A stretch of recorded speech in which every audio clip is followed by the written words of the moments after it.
এক হও সাদের গোলামি আশপাতাল করবি সাদের গোলামি সাদের গোলামি ভালো ভারতের দালালেরা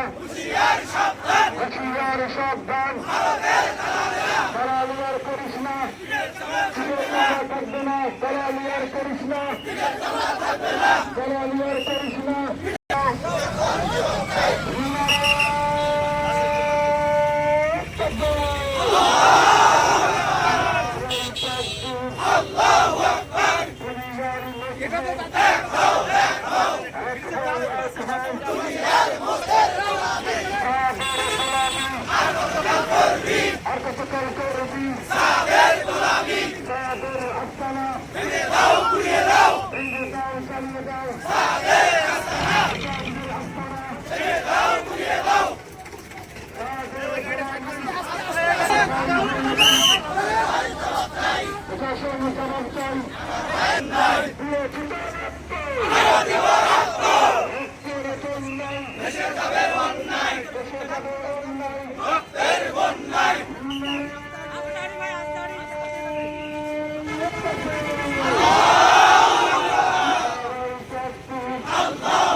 হবে না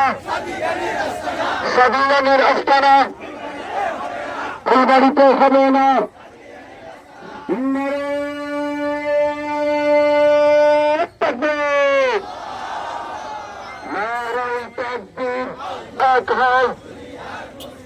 সাদের গোলামি চলবে না আর চলবে না আর কতকাল করবি আওয়ামী লীগ সরকার ক্ষমতায় থাকার কারণে এই সাতপন্থী সন্ত্রাসীরা বাংলাদেশে আওয়ামী লীগ সরকারের পাঁচটা গোলাম হওয়ার কারণে আমরা সেই দিন কোনো অভিযোগ ছাড়াই করতে পারি নাই, কোনো জায়গায় করতে পারি নাই, আমরা কোনো বিচার সেই দিন আমরা পাইনি। যার প্রতিফলনে 2024-এ 18 ডিসেম্বরে এসে তারা আবার ময়দানে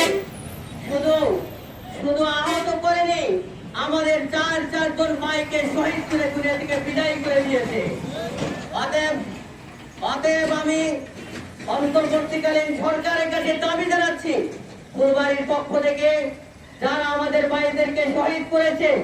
তাদেরকে অতি দ্রুত বিচারের আওতায় এনে তাদেরকে ফাঁসির মঞ্চে দাঁড়া করাইতে হবে এবং যারা আমাদের ভাইদেরকে শহীদ করার জন্য এই ফুলবাড়ি থেকে অস্ত্র সজ্জিত হয়ে যারা ঢাকার অভিমুখে রওনা দিয়েছিল, যারা আমাদের ভাইদেরকে কতল করার জন্য, হত্যা করার জন্য ফুলবাড়ি থেকে, মহল্লা থেকে, ইউনিয়ন থেকে যারা গিয়েছিল, আমি প্রশাসন ভাইদেরকে বলবো, প্রশাসনের কাছে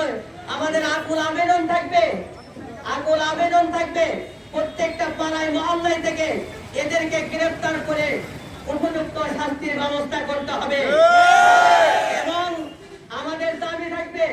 এই সাতপন্থী সন্ত্রাসী তারা আসলে তবলিগ করে নয়, তারা ওলামায়ে কেরামদেরকে আম সাধারণ মানুষ থেকে বিচ্ছিন্ন করার পায়তারা চালাচ্ছে। তারা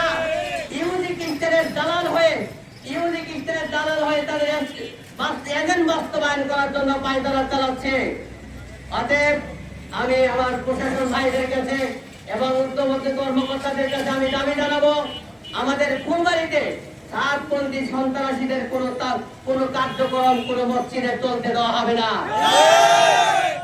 এই বলে আমি আমার বক্তব্য সংক্ষিপ্ত করতেছি। আলহামদুলিল্লাহ।